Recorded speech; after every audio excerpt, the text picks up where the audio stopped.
What's up everybody, it's your boy Duplays here, back with some more reaction videos for you guys. So today we're checking out the Nintendo Switch 2 review on IGN. I haven't watched any review videos yet of it, and what with me being invested in the handheld PCs, I'm not so much interested in the Switch anymore like I used to be. Because the handheld PCs just give me so much more flexibility with how I game and all that stuff.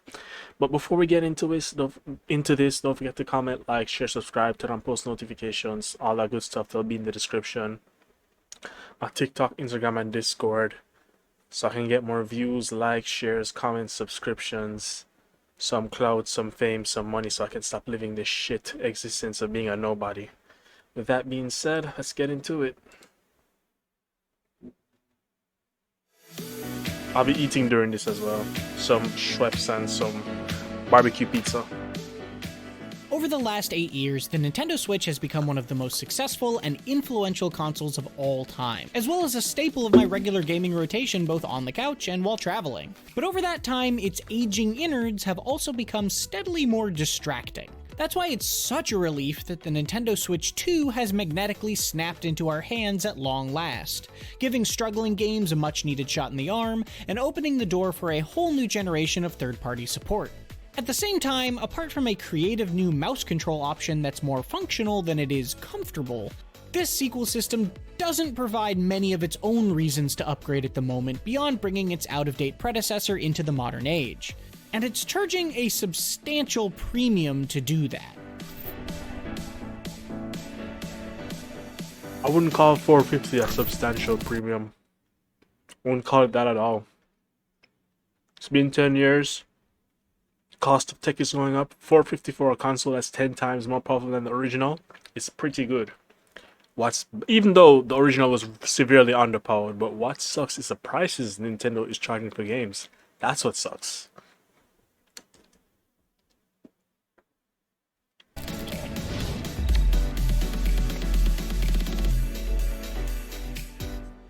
From the outside, the Switch 2 basically just looks like a slightly scaled up version of Nintendo's original hybrid system, but a whole lot of smart tweaks make it a much more refined device.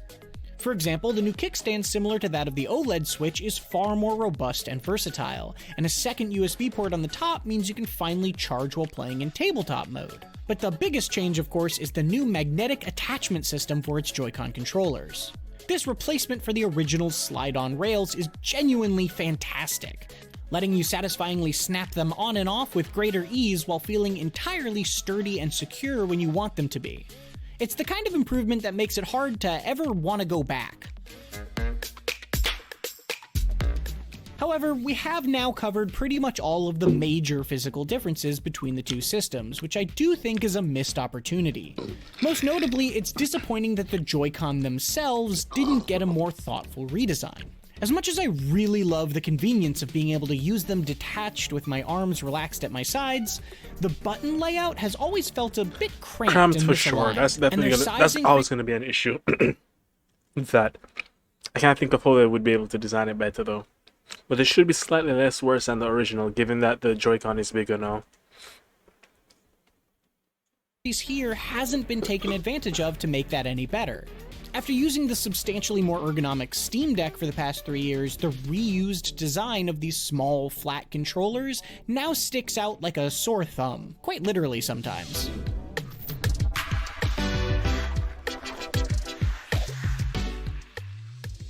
The new Joy-Con do have one exceptionally cool trick up their sleeve.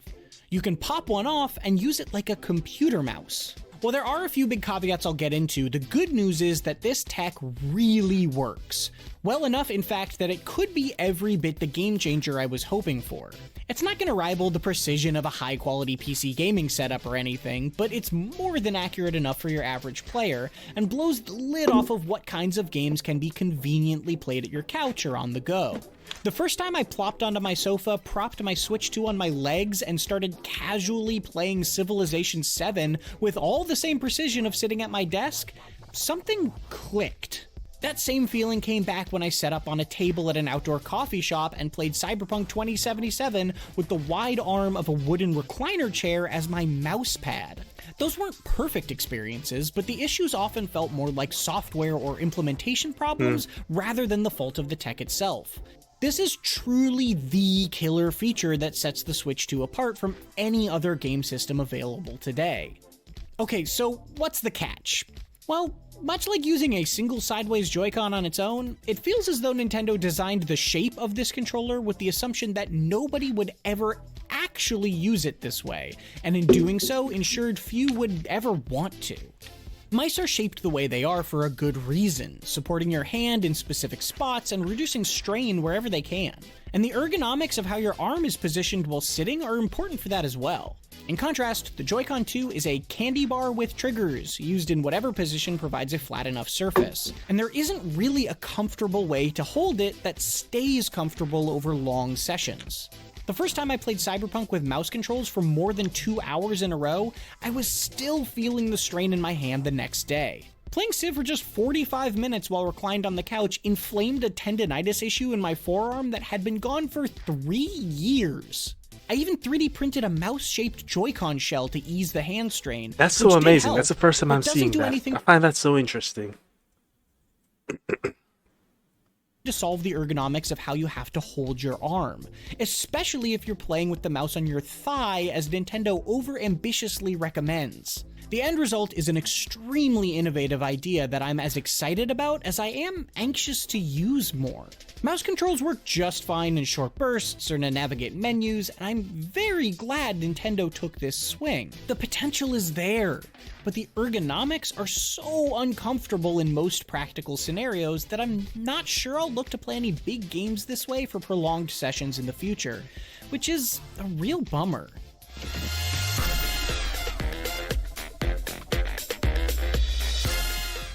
Moving from the Joy-Con to the screen nestled between them, the LCD touch display of the Switch 2 is a pretty big upgrade over the base Switch, and sort of a side grade compared to its OLED version. The jump from 720p to 1080p, with the potential for up to 120 FPS, is a big one.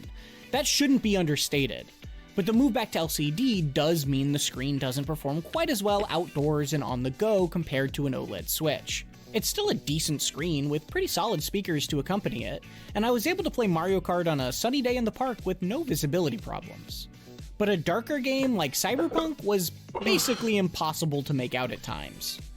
All in all, it feels like a bit of a wash depending on your play habits and priorities. Thankfully, that upped frame rate and resolution aren't isolated to handheld mode. The redesigned dock allows the Switch 2 to output in beautiful 4K with HDR and higher frame rates. The ability to run games like Tears of the Kingdom with improved resolution and zero lag is probably the biggest selling point for anybody who'd been feeling the Switch 1's age more and more each day. I'd consider buying a Switch 2 for this, but then it's like I already have the Steam Deck and I really want the ROG X, but I want the Xbox Ally, so that's 3 different handhelds. I'm already not using my Steam Deck. Where is it? I'm gonna show it in every video. I'm already not using this. I have my Cyberpunk skin on. I only use my PS4 Pro for Netflix purposes and YouTube as well. Watching content, that is. So then I'd buy the Switch 2 for these games, which are the best games to buy it for. I actually have Breath of the Wild on this. Tears of the Kingdom does not run that well with the emulator right now. And then I want the Xbox Ally for... what do you call it? Yeah, I want the Xbox Ally so I can have access to all my games, because we know the Steam Deck has anti-cheat issues because of Steam OS. So that would be 3 handhelds, and I feel that that's too much. Maybe when they make an OLED model.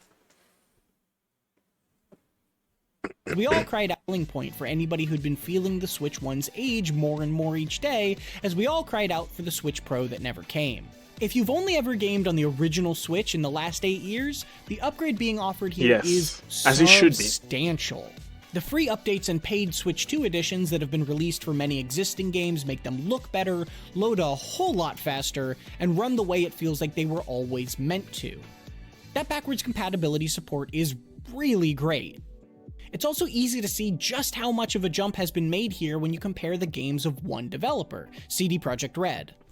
The version of The Witcher 3 that came to Switch 1 was almost a novelty, with muddy graphics and a passable frame rate that made it seem like a marvel it was able to run at all. I remember seeing Cyberpunk leaks back in 2019 around that time that game was coming and I was like, no, there's no way. They did it. I'm surprised GTA 5 didn't make it, but maybe it's because of Nintendo's online.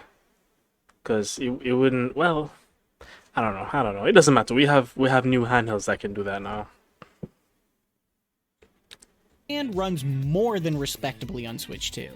It's not on par with other modern platforms or anything, but it's far more than a consolation prize, and a totally fine way to play an excellent RPG if you haven't otherwise had the opportunity. It's a whole new world as far as third-party support is concerned.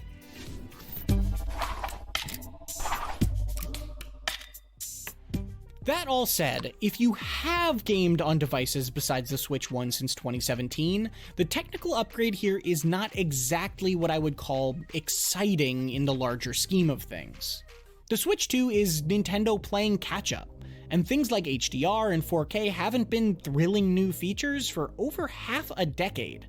They are great to finally I just zoned out there, wrong. but what he said about the Switch 2 is Nintendo playing catch-up is so true. Because it's 10 times more powerful than the original Switch. I'm surprised he hasn't said this yet. But maybe he'll get into it, or maybe he won't, I don't know. But it's 10 times more powerful than the original Switch, which only brings it to like beyond PS4 level. Somewhere in the PS4 Pro. I think they said it's 1.7 teraflops in handheld mode, which is around PS4 level. The PS4 was 1.84, but you know, this is a more modern CPU, so it's likely more efficient with the teraflops. So even though it's 1.7, it's probably more performant than a PS4. It definitely has a more powerful CPU than a PS4 for sure. And in docked mode, I think it's like 3.1 teraflops. So it's like a handheld PS4 or beyond a handheld PS4. And then when it's docked, it's a PS4 Pro. GPU wise, of course, because the CPU in the Switch 2 is already more powerful than both the regular PS4 and the Pro model. So yeah. And plenty of awesome games no longer feel stranded on old tech. But part of me worries we'll be right back to begging for a Switch 2 Pro when the PlayStation 6 inevitably arrives in a few years' time, because this one still hasn't really fully closed the gap with the consoles that launched back in 2020. I mean, Microsoft literally announced it is working on the next Xbox console generation as I was making this video. Of course, Nintendo has always been more focused on doing a lot with a little in that regard, and that has largely worked to its benefit. The newest Pokemon games were certainly struggling on the 2017 hardware and have gotten a big boost here, but it's hard to argue Breath of the Wild and plenty of other Nintendo games don't still look fantastic today thanks to their outstanding art direction. So even just playing catch-up is a big deal, and I don't mean to undersell how great it is to feel like the training wheels have finally come off. But that's part of my point. This does not feel like a whole new bike. Functionally speaking, the Switch 2 feels closer to that Switch Pro we never got than a brand new console. To be honest with you, this surpasses the Switch Pro because I was hoping with the Switch Pro it would probably be like 2 to 3 times more powerful. This is 10. Well, it had to be 10 given how long it's been since the Switch 1 released. We got a power increase for every year that went past. Almost. And yes, that was similarly true of the PlayStation 5 and Series X when they launched. But for those systems, their top-of-the-line graphics power was at least somewhat novel on its own, which is not the case here unless the Switch 1 is all you know. Not even just in the context of handheld gaming, given the rise of portable PC options like the Back in Steam Deck 2017, 2018, these weren't really commercially available like that. I remember the very first handhelds I would see is GPD Win. They started this shit. They really did. And then 2022, the Steam Deck came out, and then after that, it just snowballed into the Legion Go, ROG Ally. Right now, the Ally is the number one, especially with the upcoming Xbox Ally. Instead, the big additions are stuff like Game Chat, which is basically Nintendo's own version of Discord integration with a dedicated button on the right Joy-Con to open it. And while it's certainly a neat inclusion, it's also so hilariously overdue that IGN literally named a podcast Nintendo Voice Chat 17 years ago as a goof because it's, to quote the 2008 announcement article, the only place you'll find reliable voice support and Nintendo in the same area. That joke could almost vote before I didn't it know the stops Switch being had true. Hulu. I know it has Meanwhile, YouTube, but I didn't know it had Hulu. Does it have Netflix? Let me double check. we still can't custom.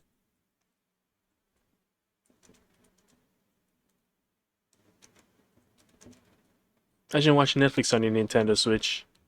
No, it doesn't have a dedicated Netflix app. Hulu, YouTube, Crunchyroll. Oh no, no. Okay, okay. I was wondering. Customize the home screen. We still don't have any media apps beyond YouTube, and some Switch 1 options like Hulu no longer I did not work at know all that. on That's Switch 2 as interesting. of launch. There's at least a welcome and much needed redesign of the eShop, but the system And the menus eShop and is flooded interfaces with are shovelware. otherwise close to identical. This kind of incremental system upgrade isn't necessarily a bad thing in a vacuum, but it stands out to me when this console is also a whopping $450 compared to the original Switch's $300, despite having slightly worse battery life in handheld mode. When playing big games, I would generally have to plug I in don't by understand the why they 2.5 couldn't hour just mark. put a bigger battery in the Switch too. Like, it's amazing that it's 10 times more powerful and is not far off in battery life from the original. But it's like, bro. And I think the battery is what, 19 watt hours? That's tiny.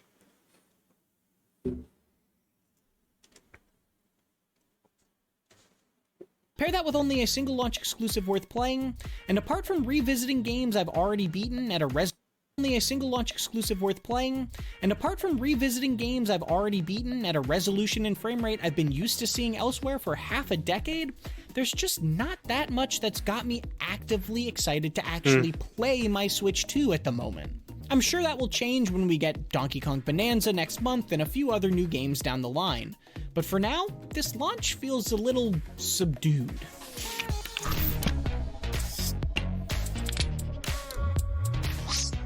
The Switch 2 is a Switch, but bigger and better in nearly every way.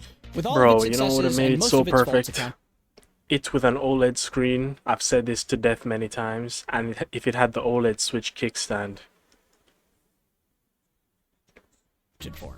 Its hybrid nature is still just as good of an idea as it was 8 years ago, and a lot of its best games benefit massively from the beefier tech inside it that allows for 4K, higher frame rates, and faster load times. But all of that feels more like Nintendo getting back to treading water as the Switch started to fall a little too far behind what people expected from their games, rather than providing a compelling reason of its own for you to pay 50% more for this upgrade.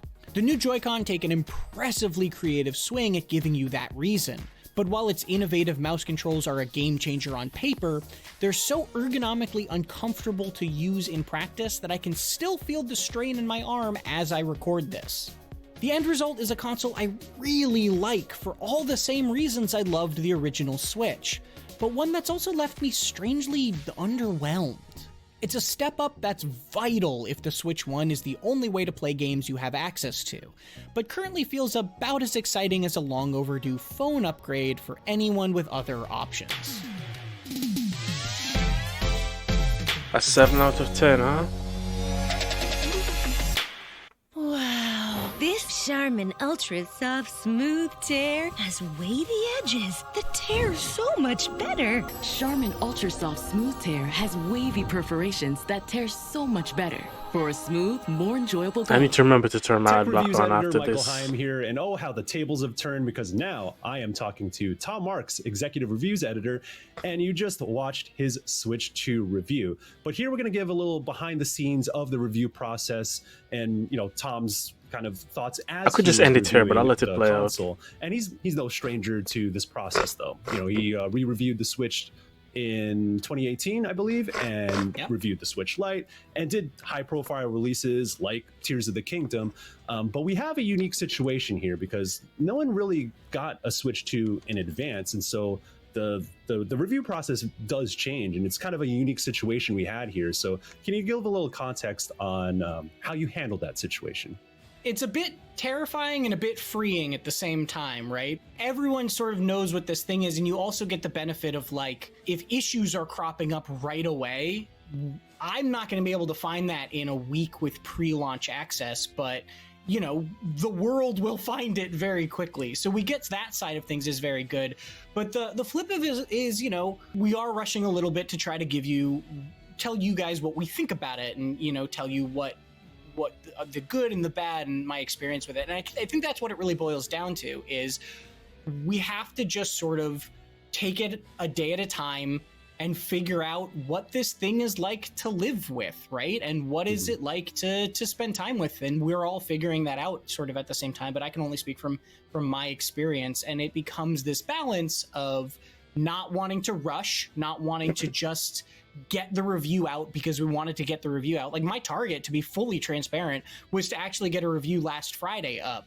And I, on Thursday, I think it was, said, you know what? I have not spent the time I really need to just taking this Switch out and going to a park and sitting down until it dies and seeing what happens there. And so I spent another weekend with it, and I came back, and I think I am pretty comfortable now with where I am through all of that and where I landed with the review. Reviewing a game and reviewing a piece of tech are very different things. So, you know, having to review so many games and edit those reviews that you get in, I kind of want to pick your brain about how you approach reviewing a piece of tech. Yeah, it's a bit of an overlap though, because the tech, especially in this context, being gaming tech, is usually only as good as its software. But you can, you know, analyze the hardware as a standalone device on its own. But ultimately, it's not going to be compelling if the software isn't fun. But let's let him cook. Right, because even, you know, all reviews are subjective. They're all the opinion, the experience of whoever the reviewer is. That is what a review is, kind of sort of fundamentally. But tech also adds this element of, you know, $450 might be an astronomical amount to some people and nothing to others. And how much does that sort of factor into things? How much are you commuting so that, you know, are you putting more weight on the portability, the handheld, the quality of the handheld screen than somebody else who's just using their Switch 2 for 4K on their TV nonstop? All those things are going to vary a lot person to person. So the tactic I take generally, and I took very specifically for this review, is, for lack of a better way of putting it, it's a vibes review, right? It is my experience with this thing in a very down to earth, just sort of, here's what I thought of it, here's how I felt about these things and that things. There are reviews out there that measure lumens on a screen and are really going into tech depth. That's like digital foundry type analysis. Oh wait, no, yeah, that's exactly who he's talking about. Yeah, I didn't realize it's on screen right there.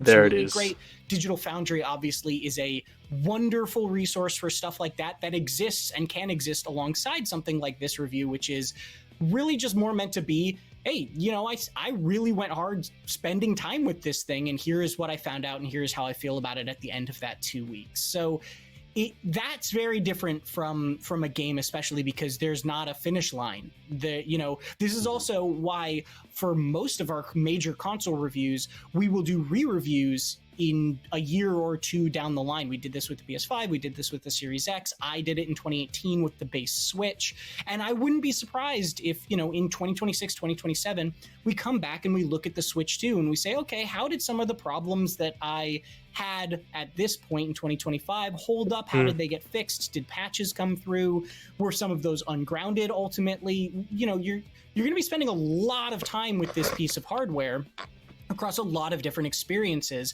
and there are just some things that you're not going to be able to pin down in a way that is very different from games where, you know, there's going to be things that pop up here and there, but ultimately you beat the game and you know how you feel about it. Hey, what's up, guys? I found this beer left over from some campers and I'm totally wasted. I'm sorry I bumped the camera.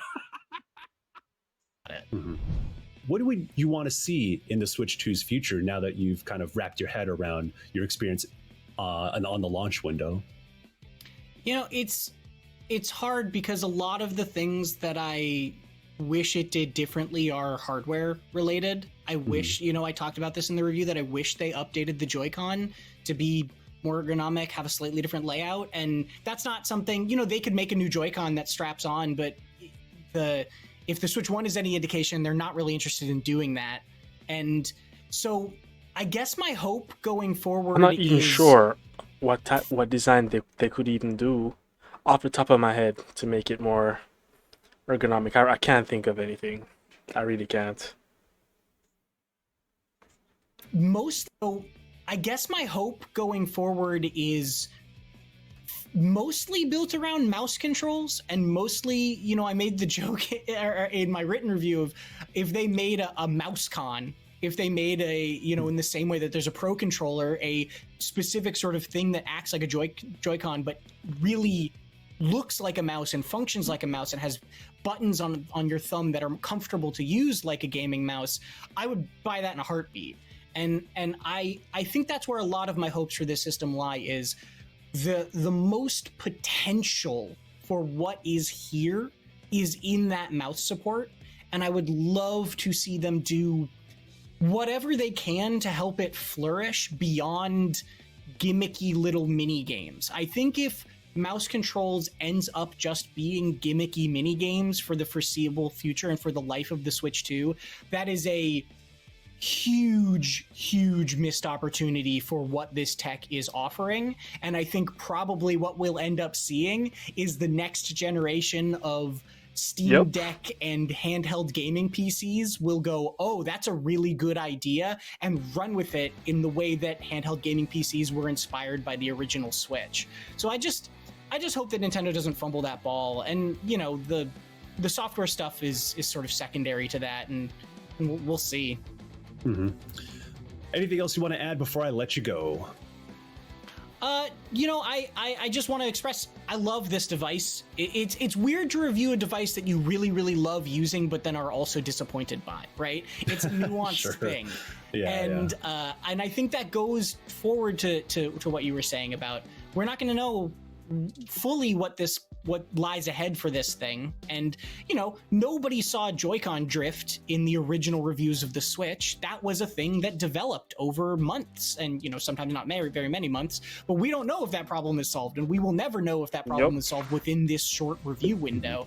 But in a year or two, when we have an update to this review, maybe we'll take another look and go, hey, you know what? There have been no reports of Joy-Con drift. That's kind of great. Or it's terrible and it's worse than the original. We don't know yet. So there's a lot to still see coming. So those are all of Tom's thoughts on the Switch 2. All right, guys. Yeah, that's pretty much it for the Nintendo Switch 2 review. So I will see y'all in the next video, which will probably be a reaction. Yeah, goodbye.